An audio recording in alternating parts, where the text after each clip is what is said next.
আমি আপনাদেরকে একটা ছোট্ট কারগুজারি শোনাই, আপনাদের দিল কেঁদে দিবে।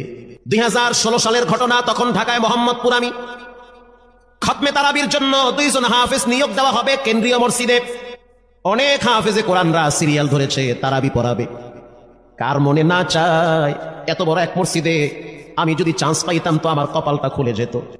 শুক্রবার দিন সবাই দরখাস্ত রাখলো, ইন্টারভিউ শুরু হয়ে গেল। পরের জুমায় অসংখ্য ছাত্রদেরকে দেখছি খতমে তারাবির জন্য ইন্টারভিউ সিরিয়াল দিয়েছে।